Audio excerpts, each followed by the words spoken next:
Aleluia, louvado e engrandecido é o nome daquele que vive e reine para sempre. Aleluia, como é bom estar aqui neste lugar, meus amados irmãos. A presença de Deus é real aqui no nosso meio.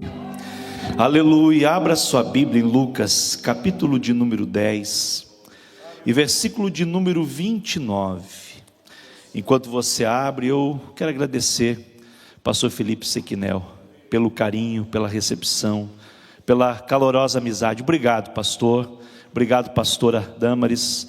Também trazer a vocês o abraço do pastor Sérgio. Falamos hoje à tarde da sua pessoa, pastor Gilmar, pastor Josué, e pastor Sérgio pediu para transmitir um abraço especial ao pastor Gilmar e sua esposa, pastor Josué Cipriano, nosso pastor presidente da igreja de Florianópolis, um dos ícones do nosso estado, a sua amada esposa também. Deus abençoe. É uma honra estar com meus companheiros aqui, pastor Eliseu, pastor vice-presidente, amigo da data, né? Desde que a gente caminha junto, desde 2002, quando ele chegou na cidade de Fraiburgo. Era um adolescente e eu era um pouquinho mais um jovem, mas nós caminhamos juntos, e o pai do pastor Eliseu me adotou, né, como um discípulo, como um filho na fé. Eu louvo a Deus pela vida do pastor Sérgio na minha vida e pela vida do pastor Eliseu, que hoje eu aprendo muito com ele. A sua humildade, o seu carisma, a forma de conduzir o seu caráter. E também o pastor Wilson Filho, que ele é um dos colaboradores do nosso discipulado para o Brasil. Ele tem pregado nos nossos congressos, e quando nós recebemos o convite, a gente fez as viagens juntos, né? Organizamos junto para ele estar aqui, e ele é uma referência. Não falou aqui, irmãos, mas pastor Wilson, ele é um dos grandes especialistas no Brasil, na Assembleia de Deus, na área em pequenos grupos, e Deus tem usado ele de forma poderosa também. Lucas 10 e 29, quem achou, diga: eu achei. Mas ele, querendo justificar-se, perguntou a Jesus: quem é o meu próximo? Repita essa pergunta comigo. 1, 2, 3. Quem é o meu próximo? Amém. Estejam assentados, glorificando e bendizendo ao nome do Senhor Jesus. Meus queridos, ainda 3 minutinhos antes de entrar no texto bíblico, então eu trouxe alguns exemplares, né, lá do Brasil, do livro Evangelismo e Discipulado, que vou colocar à disposição dos irmãos que adquirir, nos ajudar a ajudar o nosso ministério, e também nos ajudar a não levar uma mala tão pesada de volta, né? Foram algumas malas do Brasil para Atlanta, de Atlanta no carro para Carolina do Norte, retorno, depois do Carolina do Norte para cá. Então nós queremos nos livrar desse peso e abençoar a tua vida também. Tem o livro que eu mencionei, tem uma das matérias do pastor Eliseu e também do pastor Sérgio. Esse livro, Chamados para Servir no Discipulado, ele trabalha a questão do evangelismo, de como ganhar almas para Jesus, como aplicar o discipulado, e especialmente aqui ele trabalha dos grupos específicos: discipulado de crianças, de adolescentes, de jovens, de universitários. Claro que universitários mais no contexto brasileiro, mas é aplicável também. Trabalha a questão do discipulado feminino, né, e qual que é as características do discipulado feminino, mas principalmente a área do discipulado infantil, que tem sido hoje um dos carros-chefe também da nossa igreja. Então, um material maravilhoso. E nós temos ainda esse livro, que é o livro Chamadas para Servir. Esse aqui é para as mulheres: como servir a Deus, ao lar, à igreja e aos outros com excelência. Há alguns anos, ou logo depois da pandemia, a pastora Maria Helena, esposa do pastor Sérgio, coordenadora das mulheres, a esposa do pastor Eliseu, irmã Janaína, elas se preocuparam em desenvolver uma cultura de discipulado entre as mulheres. E os irmãos e as irmãs sabem, né, o nosso círculo de oração, geralmente as irmãs vão lá, oram, cantam alguns hinos da harpa, tem uma pregação, um ensaio para o louvor e vai embora.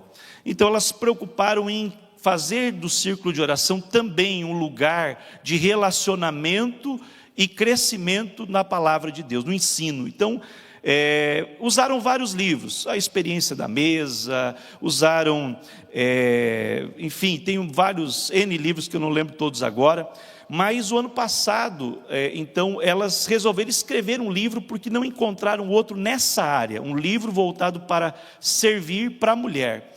E esse livro foi escrito a 4 mãos, a minha esposa, irmã Catiúcia, a Maiara, que é uma jovem lá da minha igreja, uma jornalista, e mais 2 esposas de pastores, que escreveram da seguinte proposta: para a mulher, primeiro, conhecer o seu temperamento, conhecer os seus dons, talentos, habilidades, entender o seu chamado e, no entender o seu chamado, então, agora desenvolver o relacionamento com Deus. Como fazer um devocional diário, como você estudar a Bíblia sozinha, de uma forma autodidática, como você também entender a forma de como jejuar, e uma disciplina, como orar, obviamente, uma disciplina esquecida, que é a disciplina que Paulo fala do autoexame, examinar-se a si mesmo, a autoavaliação. Cada capítulo ele tem ferramentas, né, uma espécie de prova, enfim, de recursos para você ir aplicando na tua própria vida. E a terceira parte do livro, ele trata da questão do servir. Como você serve a Deus, servir ao lar, servir à igreja, servir aos outros com excelência. E uma coisa interessante como ensinar, criar uma cultura do serviço na família. Como ensinar o teu marido a servir. Gostou disso? Como você, de uma forma estratégica, né, intencional, ensinar o teu marido a servir. E ensinar os filhos a servir. O que o menino de 3 aninhos de idade pode fazer para servir? Um exemplo aqui, guardar os brinquedos, já você ensinar ele nisso. E aí vai, cada faixa etária, até a juventude, o que você pode trabalhar com seus filhos para ensiná-los na questão do servir. Porque diz a máxima já, quem não vive para servir, não serve para viver, né? Então a gente precisa aprender a servir. E Jesus disse que ele veio para servir e não para ser servido. Por último, esse material aqui é um material que ele já tem 500 mil exemplares impressos e distribuídos. A lição Conhecendo o Amor de Deus, do mestre para o discipulador. Ele tem as respostas, são 12 encontros, né, para você discipular alguém. Tem as respostas e tem os QR Codes para você conseguir então uma pré-aula para entender melhor. E a lição do aluno, esse aqui é um guia, vamos dizer assim, para você colocar em prática aquilo que nós conversamos antes.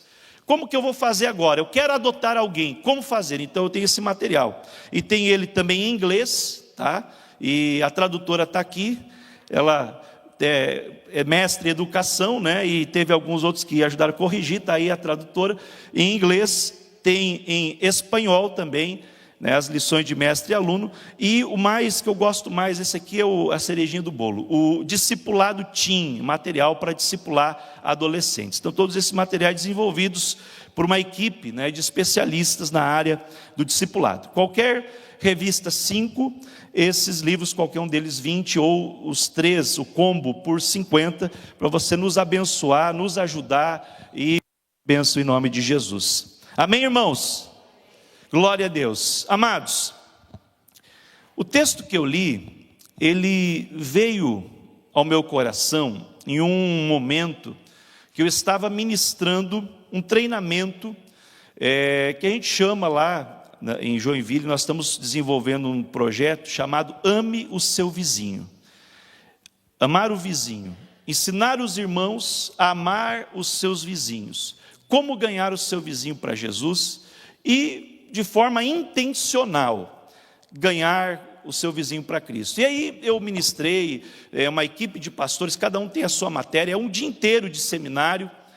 E no final do seminário, da primeira vez que a gente ministrou, inclusive hoje está acontecendo, aliás, ontem estava acontecendo em outro bairro lá da cidade, a equipe está trabalhando, enfim, e estamos alcançando muita gente com esse projeto. Mas no final da primeira palestra, veio um jovem e ele me perguntou: pastor, você falou aqui de amar o vizinho, e eu trabalho com jovens muitos anos, e o jovem, na cabeça dele, ele não tem vizinho, porque o vizinho é do pai e da mãe, a casa é do pai dele, é da mãe dele, então o pai dele e a mãe dele têm obrigação de ganhar o vizinho. Como que a gente pode ganhar, como que o jovem pode alcançar o vizinho? E aí na hora me veio essa pergunta: quem é o meu próximo? E eu disse para ele: quem é o próximo do jovem? O próximo do jovem, ele pode ser o próximo que está da carteira, próximo dele na faculdade, na escola. O próximo do jovem pode ser aquele que joga no game com ele, lá do outro lado do mundo, quem sabe, mas está jogando online. Porque a proximidade para o jovem é diferente. Pode ser aquela pessoa que pratica esporte com ele, aquele que tem as afinidades, gosta das mesmas coisas. E aí eu disse: olha, você falou algo tão precioso, eu guardei aquilo, e na próxima versão do material eu já coloquei todos os tipos de pessoas e quem pode ser o seu próximo. E aqui, para esse cidadão, o qual Jesus confrontou, ele não tinha claro quem era o seu próximo.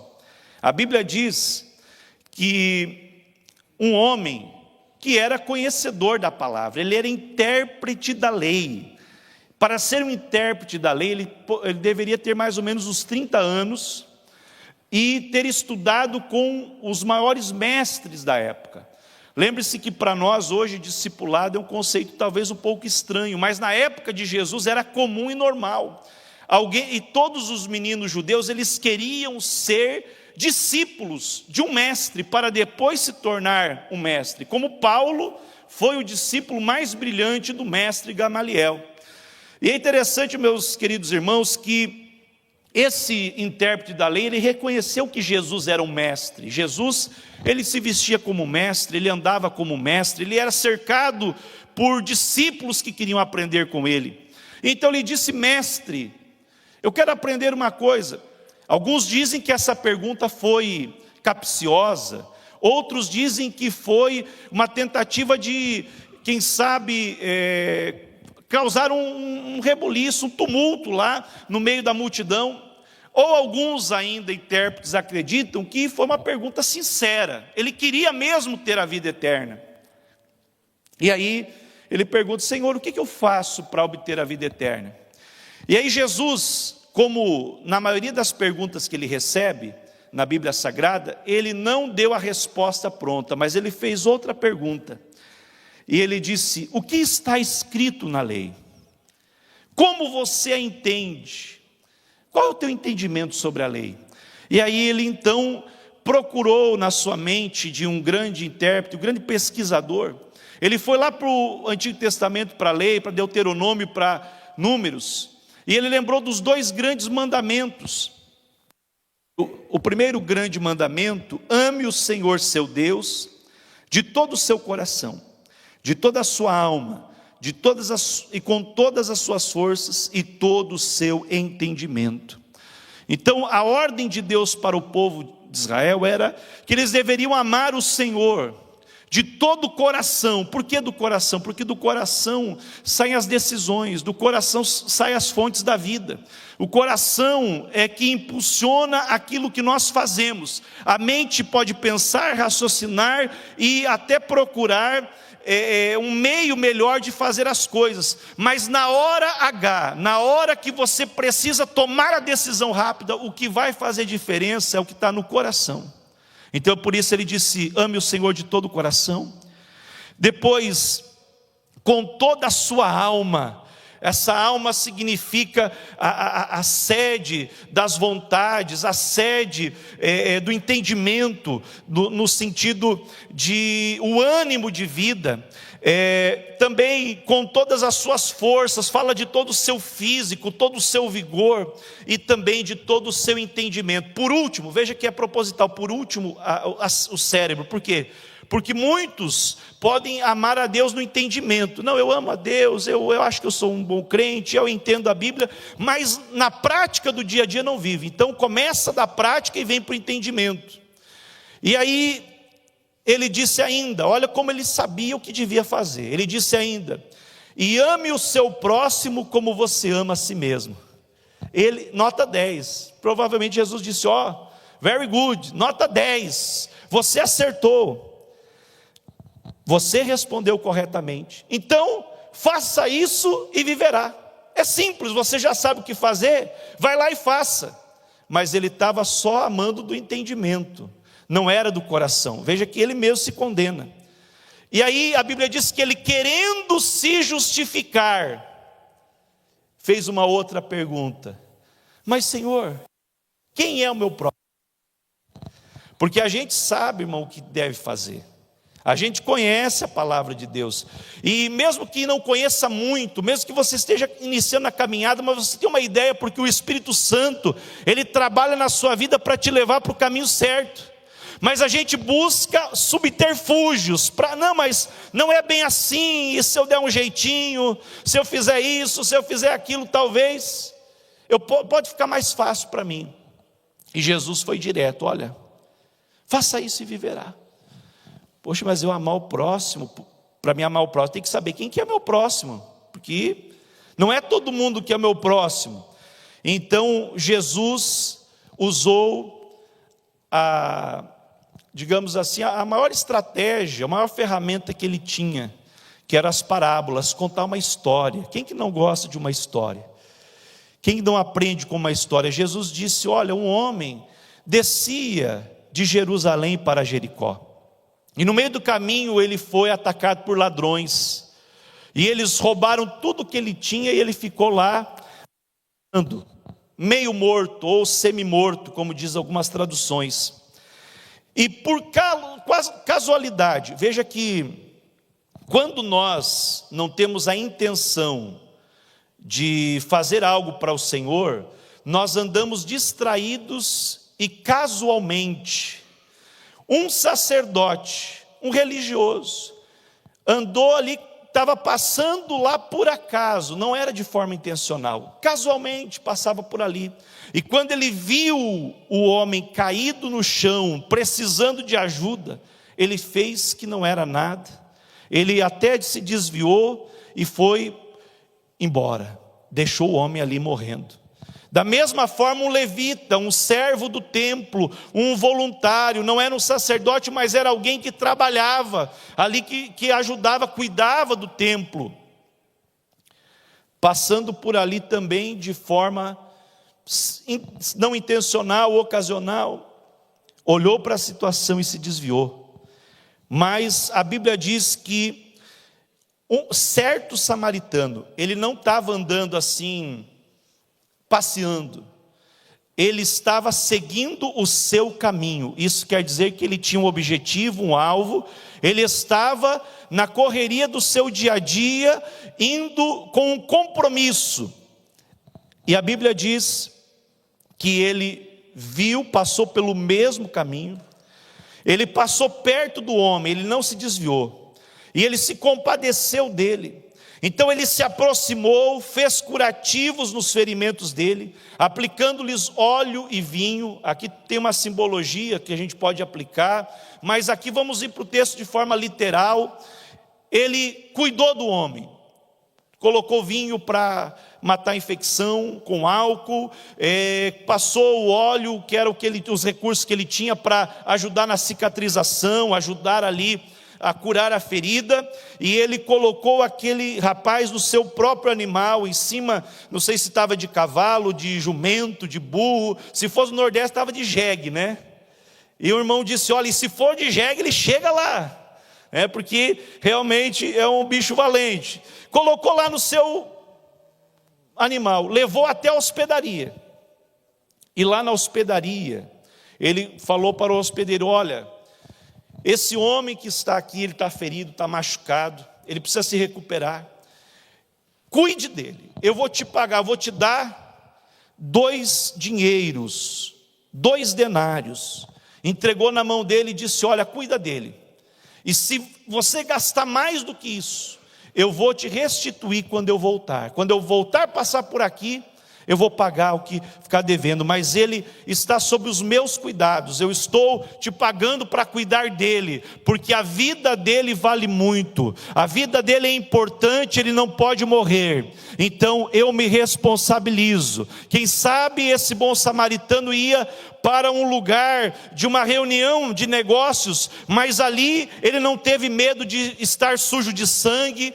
ele não teve problema em se atrasar para essa reunião, para esse encontro. Quem sabe ele perdeu talvez até dinheiro, mas ele parou na hora que precisava parar, ele olhou e não apenas enxergou, não apenas viu, mas ele enxergou aquela pessoa e se compadeceu dele. Louvado seja o nome de Jesus. E aí então, a Bíblia diz que Jesus perguntou para aquele rapaz, depois da história: qual destes três lhe parece ter sido próximo do homem que caiu na mão dos ladrões? E o intérprete da lei respondeu: o que usou de misericórdia para com ele. Então Jesus disse: vá e faça o mesmo. O detalhe, irmãos, é que o samaritano, ele era inimigo dos judeus. Os samaritanos e judeus não se davam, diz o texto lá em João capítulo 4, porque os samaritanos foram, uma mistura, um povo mestiço entre judeus e alguns dos povos que colonizaram ou conquistaram aquela região, principalmente os babilônios, os caldeus. Então, os judeus que se prezavam, eles achavam o samaritano um povo traidor, um povo que não merecia misericórdia. O samaritano não valia nada para o judeu. Se o judeu encontrasse samaritano, cuspia no chão, virava as costas. É tanto que Jesus causou confusão naquela época, porque Jesus fazia milagres e pregava para samaritanos. Mas para aqueles religiosos, intérpretes da lei, o samaritano era um povo que não merecia, era um povo inimigo. Mas naquela hora, o próximo daquele homem que estava ali agonizando foi o samaritano. E deixa eu dizer uma coisa para você, meu irmão: nós muitas vezes não olhamos para as pessoas que estão ao nosso redor. A palavra próximo, lá tanto no grego como no hebraico, significa vizinho. O vizinho e próximo é a mesma coisa. Quem sabe você vê as pessoas que não lhe dão atenção ou até te desprezam por você ser imigrante, e você pensa: olha, que vá para o inferno mesmo, não quer Jesus esse incircunciso. Não, meu irmão, você e eu precisamos estar abertos a amar as pessoas, e principalmente aqueles que não nos amam, aqueles que nos oprimem. Quem sabe aquela pessoa que você acha que é uma pessoa que não merece. Essas pessoas que menos merecem são as que mais precisam da nossa ajuda. Aquele que menos merece é aquele que mais precisa da mão estendida. Então, meu irmão, nós não podemos desprezar e discriminar ninguém. Pelo contrário, deixa eu dizer uma coisa para você: Deus te trouxe para este país, Deus te trouxe para este lugar. Você está aqui nesta noite não é por acaso, mas há um projeto de Deus para a tua vida, para que você seja um instrumento dele para alcançar pessoas. Deus te plantou em algum lugar para você amar as pessoas ao seu redor. Aleluia. Para você abraçar, para você conhecer a necessidade. As nossas necessidades nos conectam.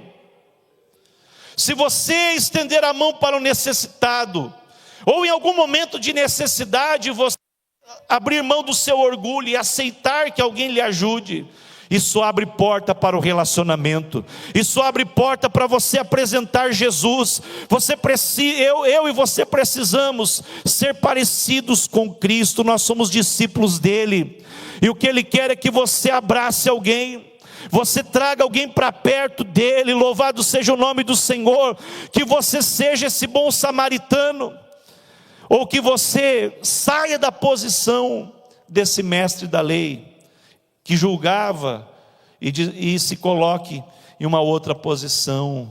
Aleluia. Às vezes a gente tem que descer do pedestal. O descer do cavalo ou do animal foi descer do pedestal, foi chegar perto, abraçar aquele que é estranho, aquele que é diferente, mas ele está precisando. Aleluia. E se você tem, meu amado irmão, alguma coisa de Deus, se você tem óleo e você tem vinho na tua vida espiritual, você pode ministrar, e Deus vai lhe usar com poder sobrenatural para ser bênção na vida de alguém. Se coloque em pé nesta noite, eu quero orar por você. Passei um pouquinho do meu tempo, mas eu sei que Deus ministrou ao teu coração nesta noite. Aleluia. Ele quer nessa noite um bom samaritano, que olhe para todas as pessoas como seu próximo. Ele é diferente, ele é isso, ele é aquilo. Irmãos, o mundo gosta de rotular, o mundo gosta de nos afastar, mas Jesus, Ele nos chamou para nos aproximar daqueles que precisam da salvação.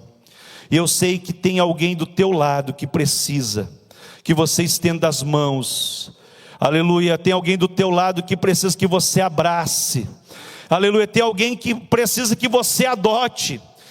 Aquela pessoa: pastor, mas como é que eu vou adotar? Começa a adotar na oração. Começa a construir uma muralha de oração ao redor da casa do teu vizinho, aleluia, e vai orando por ele, vai orando, e em algum momento vai se apresentar a oportunidade para você falar do amor de Jesus. Louvado seja o nome do Senhor. Deus pode contar contigo, meu irmão. Deus pode contar contigo, minha irmã. Se Deus pode contar contigo, levante a tua mão para o céu. Aleluia. Agora eu quero que você, de forma bem prática, pense em alguém. Quem sabe, enquanto eu estava pregando aqui, você lembrou de alguém que pode ser o teu próximo. Quem é o próximo do jovem? Pode ser o seu colega que anda de skate com ele. E quem é o teu próximo? Quem é a pessoa lá que está próximo de você? Está necessitado e precisa de Jesus. Pode ter até tudo financeiramente, mas tem um vazio na tua alma. Aleluia. Mas você tem o óleo de Deus, o Espírito na tua vida. Você tem o vinho da alegria do Senhor. Feche os teus olhos e apresente essa pessoa agora diante de Deus.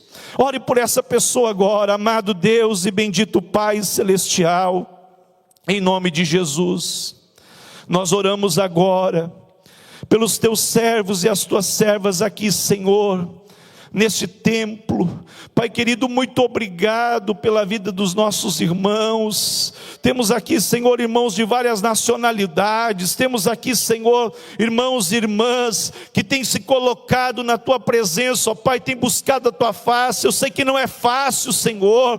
Muitos moram distantes do templo, muitos trabalham muito, Senhor. Muitos irmãos, Senhor, passam por desafios grandes, Pai querido, mas estão aqui na tua casa, estão se dedicando ao Senhor. E eu te peço, Pai, olha para o desejo do coração do teu filho, da tua filha.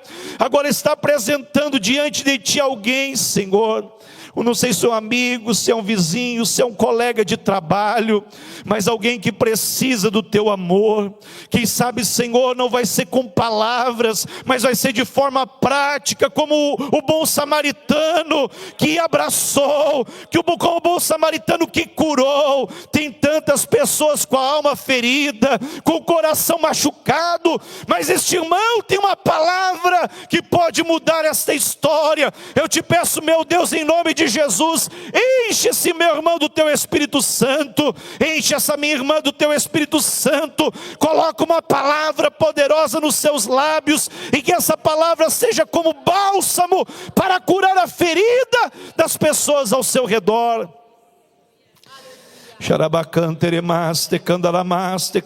É o nosso pedido a ti nesta noite, Senhor, em nome de Jesus. Em nome de Jesus. Dê um abraço na pessoa que está do seu lado. Pastor, muito obrigado pela oportunidade.